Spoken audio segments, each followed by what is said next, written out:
right. Welcome back, everyone. This is Lawrence Henderson from Business Operational Support Services, LLC, aka Boss. You see that in the back. And I have the awesome delight to have Jamar with me today, who is a legacy coach, is rocking the world and connecting the dots for those that she aspires to help transition through those phases of life. But I'll let her get into all that good introduction. So Jamar, welcome. Thank you. As you said, I'm working as a transition and legacy coach, and my journey that brought me here was working mostly in the nonprofit sector after working in the for-profit sector, and finding that it was so difficult to really just make those connections and that change from that space. So then deciding that, let's just go one person at a time. And as people go through many different changes in life, they find themselves at a transition point. It's like, okay, how are we going to make this purposeful from here on and to find that footing and to move you along into creating that legacy that you want to leave for your life? Wow, that's amazing. So because oftentimes when people start thinking about legacy, they think about got to be super old, got to be somebody I'm already transitioning in life. I got a couple gray hairs here and there that I'm okay with showing to people and not dying. But for you, what does it mean to be a legacy coach or a transition coach? It encompasses many areas because you will find transitions at any age, at your 20s or your 30s. Let's say you are a parent who just are an empty nester right now, or someone who's like toying out with the idea of retirement. What do I do next? Or yes, as a parent, what do I do with my time if you've been a stay-at-home mom this entire time, or you're in the middle of working and then find yourself for either your own reasons or some other reasons that you're no longer working anymore. You don't like this. Whatever it is that brought you to that point, to the what am I doing and what is next, that is what we explore. And that's what we bring purpose and meaning, so that as you're moving forward, you're moving steadfast on it purposefully and really just being proactive in every step of the way. Yeah, to me, it feels like you keep people grounded in that what's next, right? And I love coaches like you who are able to hold a space, because thinking about the time that we're in now, what have been some of the things you've helped clients when it comes to what's next? Because they may have been transitioned involuntarily. How have you been working with people in this time? This is a big one. And this is one that's going to come up time and time again. I have plenty of people I have clients that come and say, their job was their identity, their purpose. So you find yourself, it's like, what do you do? And as you're sitting there on your furloughs, waiting to see if your business will, if the business that you were working in is going to survive or anything, all these questions come up. It's like, what am I going to do next? What should I do next? And there's two ways about it. You can either get really down and depressed about it, or you can see this as the biggest opportunity in your life. Okay, you've been given a dead stop. So what is next? What is it that you dig in your bag of your dreams that you've had since you were little, that you put aside because the world told you that you needed to do this, that, and the other, whether it was prescribed by parents, culture, whatever, and you did it automatically. Now let's go dig back into those dreams of yours. Let's dig them out and then just create that life that you wanted from then on. Oh my gosh, that's amazing, because as someone who transitioned and was steeped in the identity of being in the military, that resonates so much with me, because nobody had really asked me what I wanted or what did I stand for? How did I see myself outside of that position and that rank or whatever it was? Because I spent so much time, blood, sweat, and tears becoming that great military officer that I didn't know what Lawrence looked like outside of that. And so for you to take that on for someone, because again, not only are people transitioning, whether it's unemployment or whether it's retirement or anything else, but they haven't known themselves for quite some time. And you said Mm-hmm. unearthing and blowing dust off of that dream that they put on the shelf because they were trying to be successful or they wanted to be stable in a job. And so what's some of the things that you help people with that maybe anxiety's coming up for them? It is that fear that it's not going to work out. And also bigger than that, funny enough or not funny enough, but is that most people that I've talked to have the idea that investing in their wants and dreams is not something that, it's seen as something that they shouldn't be doing. It's not right. It's not like, kind of greedy, personal, not of value, not really what you should be doing. And just getting past that mental block that why would you not be, investing in yourself and trying to figure out what exactly it is that you want and who exactly you are. What are your values? What do you value the most? And moving from that place of value. And sometimes we put the values of fear as things that drive us. So, has that serving you? Has that served you in the past? Maybe. Is it something you want to continue keeping on? If not, let's just remove that value out of your list of values and then move from there. Yeah, and so those of you who are watching or listening, you now know why me and Jamar are talking, because I literally tell people all the time, we need to find out what you believe you stand for, and you need to live and lead from that place. And the things that are not serving you, that are not providing you energy to move past those obstacles and use them as stepping stones, you have to shed yourself of those things. And I liken it to, people dragging along that heavy luggage of, somebody telling them they weren't enough, and they carry years of that. And now once they're separated from it, they don't see it as freedom. They try to figure out how to continue to carry that stuff. And you're just like, man, you just got that weight lifted off of you.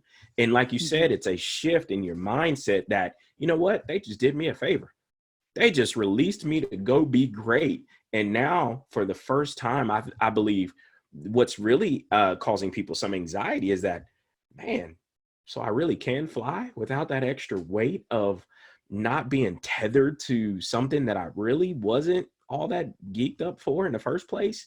And so for you, what's when someone shifts in that mindset that, okay, I'm not going to fear doing for me and planning for the future, what are some steps that you begin to take people through once they are there? I like your analogy of dragging that bag, because I believe in that so wholeheartedly. And people drag that bag so many times without even knowing. The second analogy I have to that is, having your balloon. Like you carry your balloon, and your balloon are your dreams. Those thoughts are there. And what is going to feed them? And then what are the people that are around you, or the things that are around you that might pop those balloons, that want to pop those balloons? So how are we going to protect your balloon from either your thoughts or those thoughts that are going to drain you from stuff that is in the bag, or other people telling you, why would you be doing that? Anything else like that is like, let's protect that balloon, and let's fill that balloon up so that you can fill yourself up with success. And then individually creating tools. Everyone is different. You can't have a one fits all tool. But at the bottom line is unloading that bag and filling your balloon. Yeah, I love that, because it speaks to the balloon being fragile and something that needs to be protected. And it's like your mind, it's like your emotion. It's like you need to give yourself enough grace to protect your peace of mind, to protect your heart, to protect your emotions. And again, those things that have the potential. I love popping the balloon and how fragile that thing is, and how much like we don't build a barrier around our goals, because life is always going to happen. And so if you just let your balloon go because your boss called or something else popped up, something's always going to pop up that's going to try and pop. I'm going to use it. I'm just going to tell you. It is, so on a personal point, I'm even, when I'm talking even to my husband or someone Yeah. else that are picking at me, I said, you're poking on my balloon, stop. Wow. And it just stops right there. It That is really amazing. allows you to create a boundary and to really tell someone, stop poking There on you my go. dreams. There you Stop go. poking on something that I believe wholeheartedly, as you Yeah. might think from, a spouse or anyone else or Yeah. friend that are doing it because they think it's for your best interest. Yeah. Creating those boundaries right there. So Yeah. you are protecting that balloon and really saying, Yeah. do not pop my balloon. That is huge, man. And so I think it speaks to, and I think, and as I'm hearing you, I think there is a younger population that has now become your subset as well. And how today's, as we get these generational labels, you have Mm-hmm. retirees, you have that other generation who are, they're naturally transitioning because of work and age, but there's a transition from college to workforce. And there has been a generation of our youth that have been, for lack of a better term, the bubble kids, where parents have protected them and they've provided boundaries and hedges around them. But what that did was it allowed them not to be able to experience anything. And so now when they get to their first job and somebody is popping their balloon is literally is skin thin. And so it's, Mm-hmm. I mean, a word is popping their balloon, not even somebody Mm-hmm. coming into their bubble at all. It's just that somebody speaking something to them is popping the balloon, Yeah. and they're so fragile. And when you look at this generation, mental health issues are up, depression is up, because there's resilience and perseverance that is just something normal for us because of the way we came up. But for this next generation, it was, were they presented with opportunities to build that muscle of perseverance and resilience? And so have you been approached by any parents looking for you to be coaches for their transitioning professional? Yes. And that is a big one because Yeah. there is, as we have information overload, we have opportunity overload, where our children have come up and been brought up, thankfully, with so many opportunities and so many Yeah. things that you don't know where to go. And as we've protected them and created this bubble where we guided them throughout Yeah. their entire time, now we're no longer there on their own. And we say, okay, now you're on your own. And Yeah. there's no one pushing me exactly to that, or talking to the coach, or talking to the teachers, or preparing, your schedule for you. And you don't even know, and you don't even know yourself. So at Yeah. the end of it, more than the muscle of resilience is not even having the ability of truly know who you are, because Yeah. you were never really were you never took that time or given, or either Yeah. way, it doesn't matter, that space to really say, okay, what do you want? Yeah. What is it that you want to do? Is this where do you want to go? For sure. um, we created Yeah. these teenagers, and my biggest thing is when I sit with one and so what do you want? And they're stuck, they're dumbfounded, they have no clue, they're expecting their parent to come from left field to Yeah. tell them exactly what they want. Yeah. Well, my Cindy wanted to do this. Yeah. Well, and it goes to, right. And what comes up for me is the dad who, or the parent who pushes the kid in the sport that they wanted to be good in. And it's Yes. the same way with, the child. And I had a buddy, he was talking about his kid's calendar. And I was like, your Mhm. kids have a calendar? I was like, what are you talking about?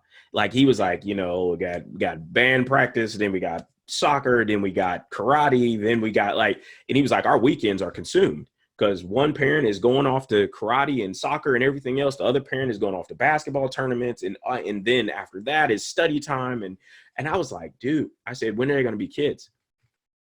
I said, when they're going to figure out how to be children and then move through phases of life. Like, I get you're trying to teach them teamwork and all the rest of this stuff. I said, but to your point, it's whose dream have they been living? And then now that they actually get a say so, they're stuck. And they're like, default button, this job doesn't pay enough. My friend works over there and they're getting paid this much, and I'm going to jump ship because I still don't know what I want. And to me, there are adults at this phase now that are in their 40s and 50s who they worked 20 plus years in a career and they're doing a total shift. And I Mhm. love the book Fail Fast. And, again, at some point, we all need to get clear around what we want and to be in life. And to me, I don't believe we ever grow up. I just believe we go through these shifts in stages of understanding ourselves. And we get to points where we're gifted and we're skilled, and then go after what we believe we're supposed to be in these seasons. And I am super thankful for the time I spent in the military, but it was time. It was time to go. And when I transitioned, I wish I would have had somebody like you 5 years ago. And when I transitioned out, because like most people, like these kids, I got told by everybody, like, people are going to be lining up out the door wanting to hire you into their organization. And man, if that wasn't further from the truth, I don't know what was. But it caused me to go into this place where it was self-doubt.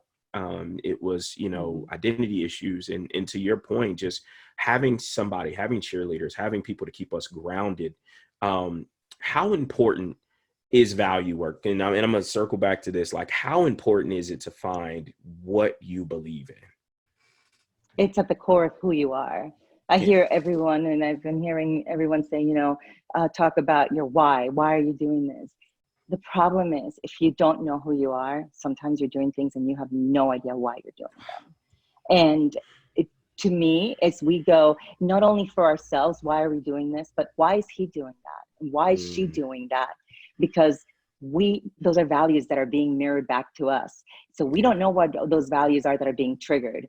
Yeah. We don't know who we are and what ticks us.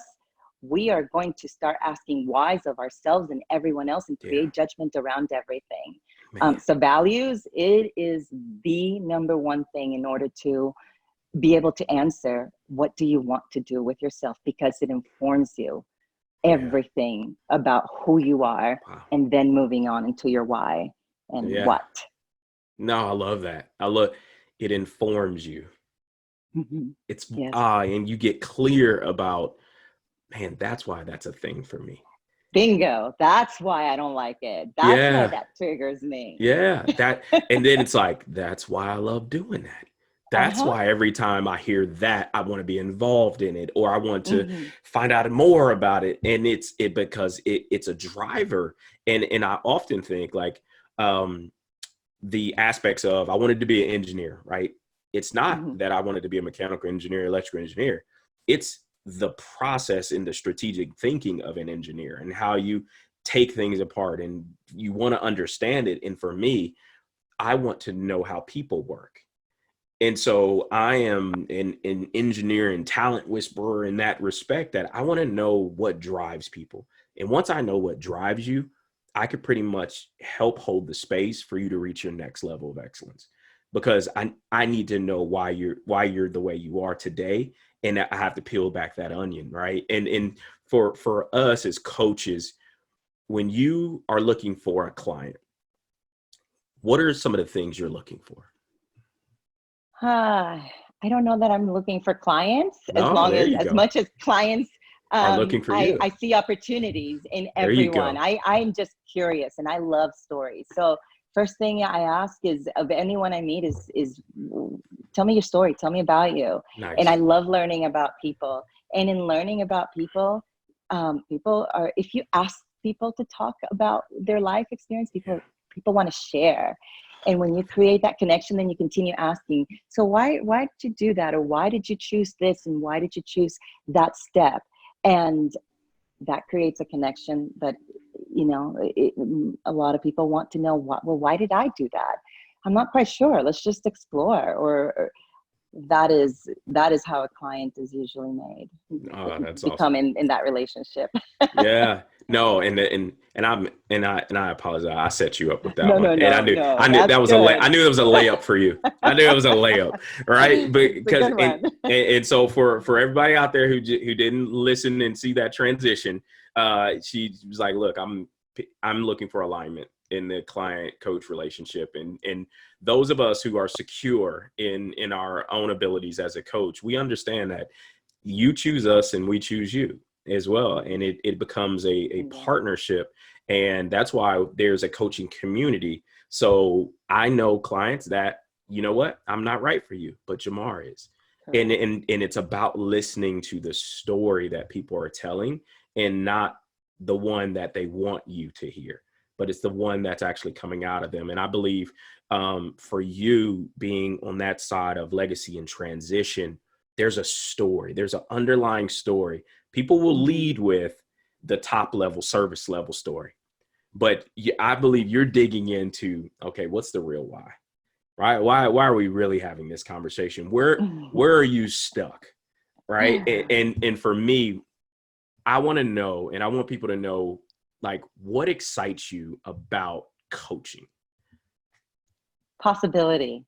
The transformation that happens when people start believing in themselves and take that dream that they swore was really silly and like put it to the side, and they lead from that space. And I tell my kids all the time, and I don't know the name of the artist, but I always use that. It's, you know, the artist that takes pictures of dogs underwater, and he has like galleries and everything. If I could imagine that kid coming in as a kid telling his dad, I want my profession to be taking pictures of dogs underwater. And at the end of it is, you can do that. You can do whatever it is that you think you can, as long as you maintain that purpose and that drive, and you will find people out there that will speak to, whether it is dogs underwater, pictures of dogs underwater. But as a parent taking that one in, I had to remind myself all the time. It's like, he must have gone to a parent one time probably and said, I'm taking pictures of dogs underwater, and that will be my success. Yeah. What? But here to your earlier points, it's once people find what they're engaged with and why, like the foundation of happiness for them and joy for them, and they really lead their lives from that place, it'll always be present. Like, you won't have to add, oh, why are you so sad? Why are you? No, I'll be like, you know, I'm just living what I believe to be purpose for me. And passion comes with it when you're where you believe you're supposed to be. And I'm that guy. If I wake up tomorrow and I don't get paid for it, as long as I know I'm doing purposeful work, the money will find me. It'll find me. The clients, like you said, the clients will find me. They'll find us when we believe we're doing purposeful work. And so I want people to know how to find you, Jamar. How do people find you? I have a website, is unboundcoach.com. I don't believe in coaching within the limitations of what people, prescriber society says we need to do. So we're going to step out of the box and find a way of doing things your way, the way that they want to do it, and how that aligns with the client. That's amazing. So that's unboundcoach.com. Good. Are you on social media at all? I am not as of yet. Okay.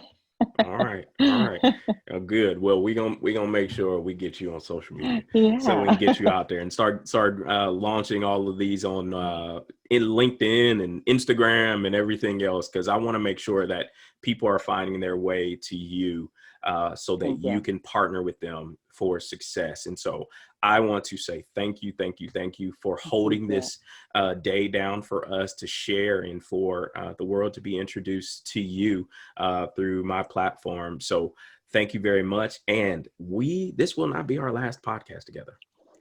Thank you. I will talk to you soon. All right.